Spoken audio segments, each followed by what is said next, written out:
ભારતીય જનતા પાર્ટીના સાંસદ મનસુખ વસાવાએ ગંભીર આરોપ લગાવ્યા છે ધારાસભ્ય ચૈતર વસાવા અને કહ્યું છે કે ચૈતર વસાવાએ અધિકારીઓના પાસે 75 લાખ રૂપિયાની માંગણી કરી હતી અને તે તોડ કરે છે અને સંકલન સમિતિમાં અધિકારીઓના નાક દબાવવા માટે આકરા સવાલો પૂછે છે।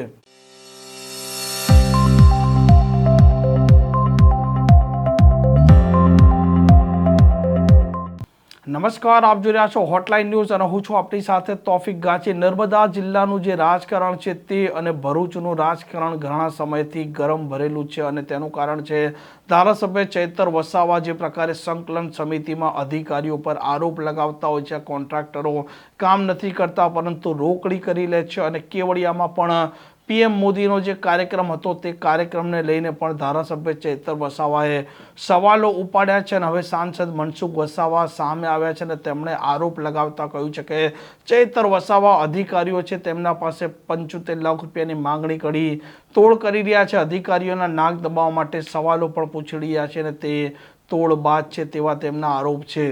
પ્રધાનમંત્રીના આખા દેશની અંદર કોઈ પણ આવા કાર્યક્રમો થતા હોય તો સ્વાભાવિક છે કે ખર્ચ થાય અને આ પ્રધાનમંત્રીના બંને કાર્યક્રમને લઈને ડેડિયાપાડાના ધારાસભ્ય ચૈતરભાઈ વસાવાએ જિલ્લા સંકલનમાં પ્રશ્ન ઉઠાવ્યો અને એક વખત ને બે વખત ઉઠાવ્યો। હવે મને સમજાતું નથી કે બે વખત આનો હિસાબ માંગવાનો કે આ પ્રશ્ન પૂછવાનો જરૂર શું ઊભી થઈ।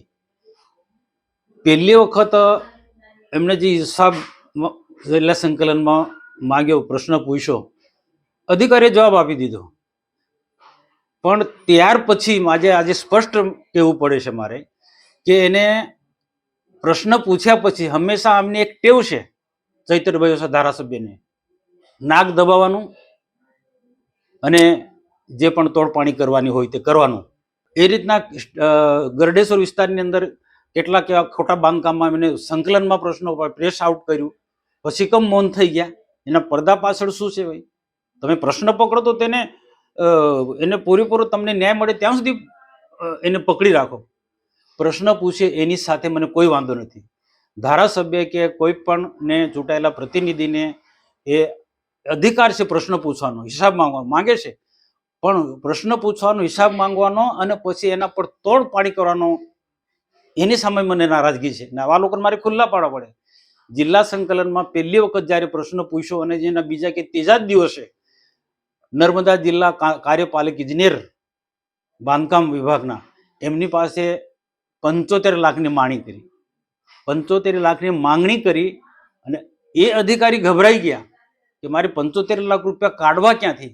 અને તરત જ કલેક્ટર, જિલ્લા કલેક્ટરને વાત કરી કે સાહેબ આ રીતના કે ધારાસભ્ય ચૈતરભાઈ વસાવા 75 લાખની માંગણી કરે છે અને આ વાત કલેક્ટર શ્રી અને કાર્યપાલક ઇજનેર શ્રીએ મને પોતાને કીધું। મારી સાથે જિલ્લા પ્રમુખ નીલરાવ પણ હતા, અમારી ઉપસ્થિતિમાં કલેક્ટર સાહેબે અને કાર્યપાલક ઇજનેર સાહેબે વાત કરી। અમે સ્પષ્ટ ના પાડી દીધી કે એક પણ પૈસો કોઈ બી રીતને એને આપવાનો નથી, અને એક ટેવ પડી ગઈ છે। એ પાછું ગઈકાલે એને પત્રકાર પરિષદ બોલાવતા પહેલા જિલ્લા સંકલનમાં પ્રશ્નો પૂછ્યા।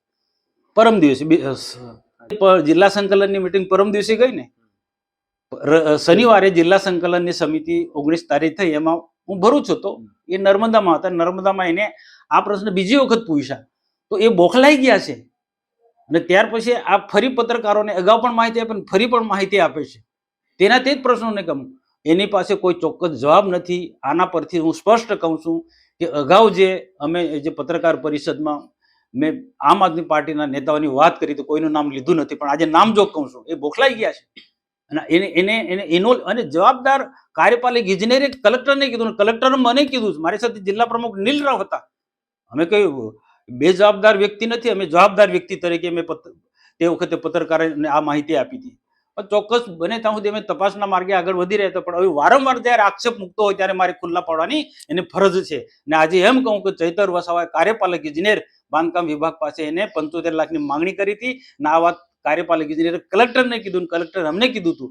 અને આવા ભૂતકાળમાં પણ 2 થી 4 એવી ઘટના જે ફોરેસ્ટ સાથે કે બીજા એ પણ એ સમય આવશે ત્યારે બધું એનો આંકડા કે માહિતી આપીશું। કઈ ને કલેક્ટર કે છે, આ કાર્યપાલક ઇજનેર કે છે ને ભાઈ મને તો જિલ્લાના જવાબદાર અધિકારીએ કીધું, કલેક્ટર જ્યારે વાત કહેતા હોય તો એમાં કંઈક ને કંઈક તથ્ય હશે ને. કલેક્ટર જિલ્લાનો પોલીસ જિલ્લાનો વડા છે અને એક કાર્યપાલક ઇજનેર એમને જે વાત કરી એ પણ ખોટી તો ના હોય ને. ગભરાઈ ગયો એ વખતે ધ્રુજતો તો કાર્યપાલક ઇજનેર આ વાત કરતા કરતા ધ્રુજતો, કારણ કે એને ટેવ પડી ગઈ ધમકાવાનું.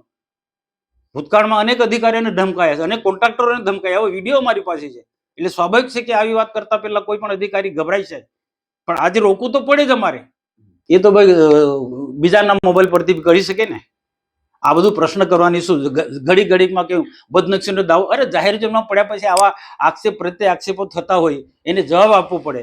એને વાતમાં ધમકાવે કે કોલ ડિટેલ કરાવો, નહીં તો બદનક્ષીનો દાવો, એટલે દબાવવા માંગે બદનક્ષીનો દાવો કરીને.